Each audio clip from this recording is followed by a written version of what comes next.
समर्थ. मी शीतल तुमच्या सगळ्यांचं आपल्या चॅनलमध्ये स्वागत करते आणि याच्यावर सुरुवात करते. मंडळींनो, लवकरच आता आषाढी एकादशी येणार आहे आणि आषाढी एकादशी हा संपूर्ण महाराष्ट्रामध्ये खूप मोठ्या प्रमाणात उत्साहात साजरा केला जाणारा आषाढी एकादशी हा दिवस असतो.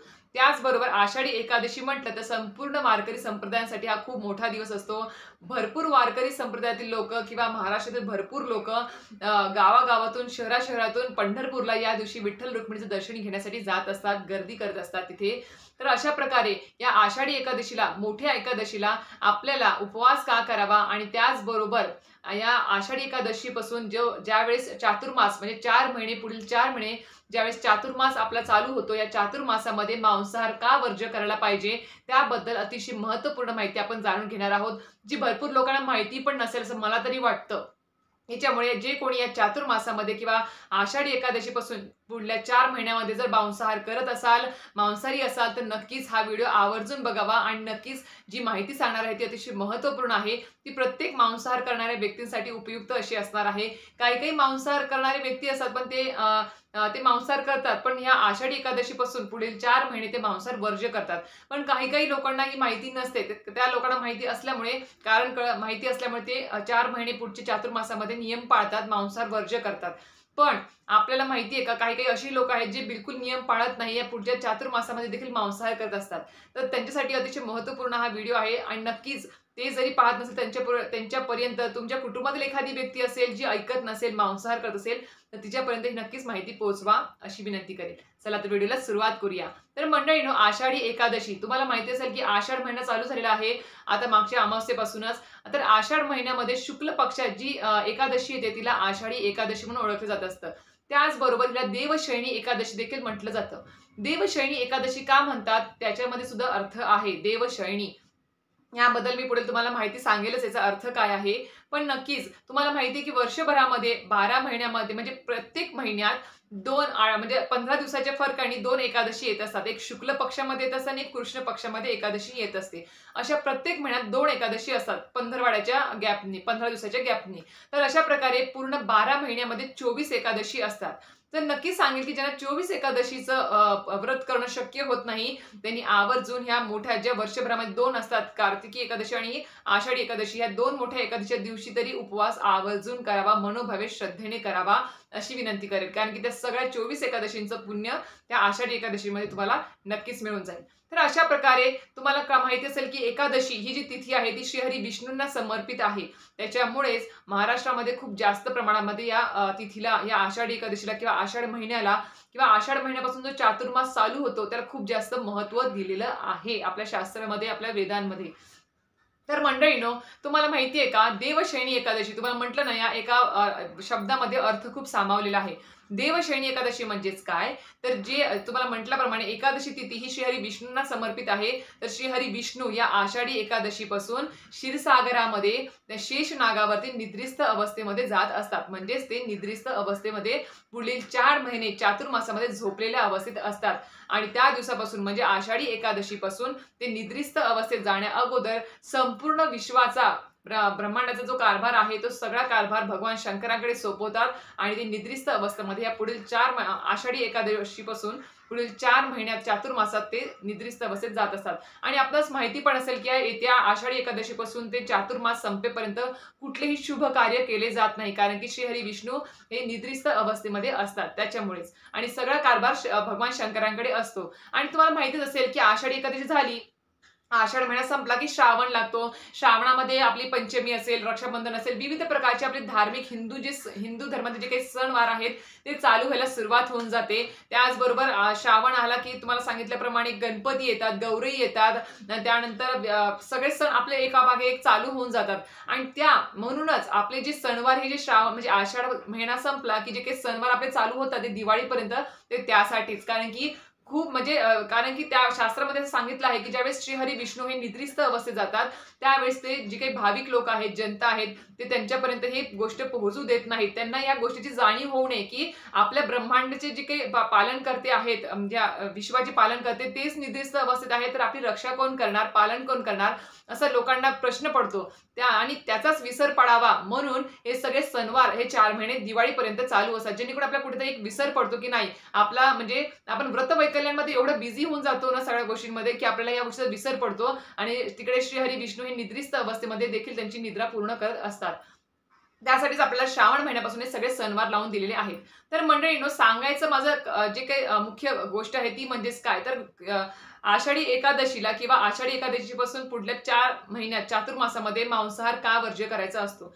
तर मंडळींनो, आपल्याला माहिती आहे की आषाढी एकादशी या दिवशी आपण उपवास करतो. विविध प्रकारचे उपवासाचे जे काही पदार्थ असतात त्या दिवशी आपण त्याची चव घेत असतो आणि विविध पदार्थ खात देखील असतो. म्हणतात ना, एकादशी दुप्पट खाशी. आता पण मी म्हणेल की बा एकादशी आहे, उपवास करतो आपणच, पण मी सांगेल की बा उपवास तर कराच.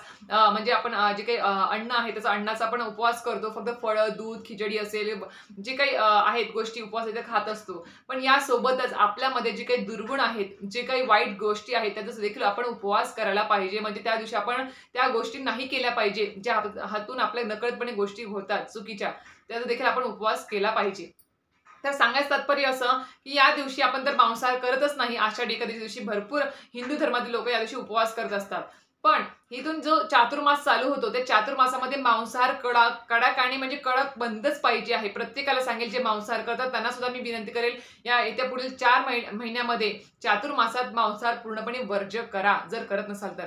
कारण की तुम्हाला माहिती आहे की पावसाळ्याचा ऋतू सुरू झाला की पावसाळ्या ऋतूमध्येच आषाढी एकादशी ही तिथी येत असते, हा दिवस येत असतो आणि पुढला जो काही आषाढी एकादशीपासून जो चातुर्मास आहे 4 महिन्याचा काळ, तो पूर्ण आणि पूर्ण पावसाळ्याचाच काळ असतो. आणि आपणास माहिती असेल किंवा नसेल माहिती नाही, पण नक्कीच या पावसाळ्याचा जो ऋतू आहे किंवा चातुर्मासाचा जो काळ आहे तो प्रत्येक जे काही प्राणी जे आहेत, प्रत्येक प्राणी आहे त्यांच्या प्रजनन क्षमतेचा हा काळ असतो.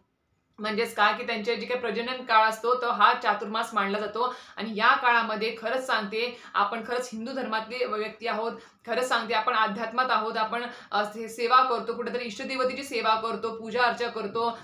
नाही म्हणजे प्रत्येक वेळेस आपण आपल्या देवाला साक्षी ठेवून प्रत्येक गोष्ट करत असतो. तर मला तरी वाटतं की ज्या वेळेस म्हणजे आपण म्हणतो ना, ज्यावेळेस आपण आपल्यासारखी एखादी व्यक्ती ज्यावेळेस आई बनत असते, ज्यावेळेस आपण प्रेग्नेंट असतो, जेवढी आपण काळजी घेतो त्यावेळेस म्हणजे आपल्या बाळाला काही होऊ नये असं आपल्याला वाटत असतं, एवढी आपण जपत असतो, आपले अख्खी पूर्ण कुटुंब जपत असतं आपल्या त्या स्त्रीला. तर विचार करा नक्कीच या चातुर्मासाच्या काळामध्ये नक्कीच जे काही प्राणी मात्र आहे त्यांचा प्रजनन क्षमतेचा हा काळ असतो, त्यावेळेस तरी नक्कीच तुम्ही मांसाहार वर्ज्य करा. तुम्ही जर मांसाहार म्हणजे मांस मच्छी जे काही असेल तुमचं, ते जर तुम्ही घरी आणलंच नाही तर नक्कीच त्यांचा कुठेतरी जीव वाचेल आणि त्याचा जो काही प्रजनन क्षमतेचा काळ आहे तो व्यवस्थित त्यांचा पार पडेल. म्हणून माझी हात जोडून विनंती आहे, खरंच सांगेल मी की नक्कीच या 4 महिन्यामध्ये तरी मांसाहार वर्ज्य करा. बघा खूप जास्त तुमच्या शरीरासाठी पण चांगलं आहे, आरोग्यासाठी पण अतिशय उत्तम असणार आहे.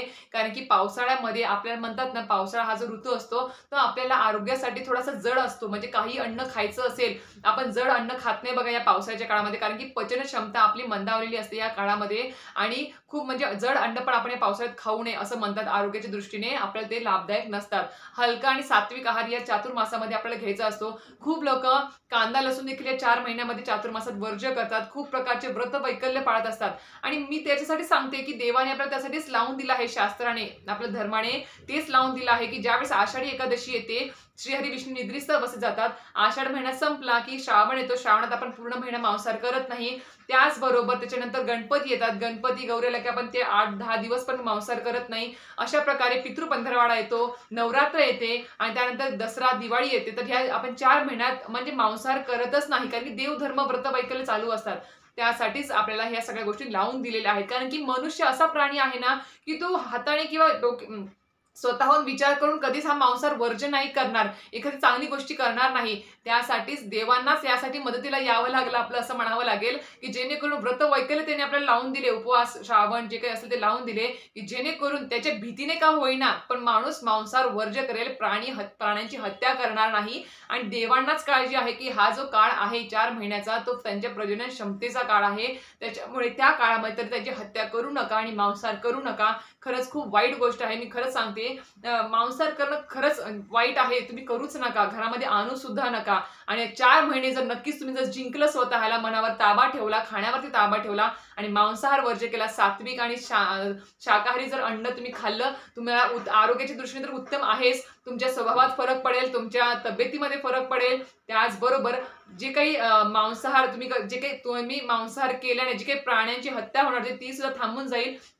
जी थांबल्यामुळे त्या प्राण्याचा आशीर्वाद मिळेल एक प्रकारे आणि तुम्हाला पुण्य पण प्राप्त होईल या गोष्टींमुळे. त्याच्यामुळे 4 महिने जर कंट्रोल करू शकत असाल मांसाहार, तर मला तरी वाटतं की आयुष्यभरासाठी पण देखील तुम्ही कंट्रोल करू शकाल. मांसाहार सोडू सुद्धा शकाल.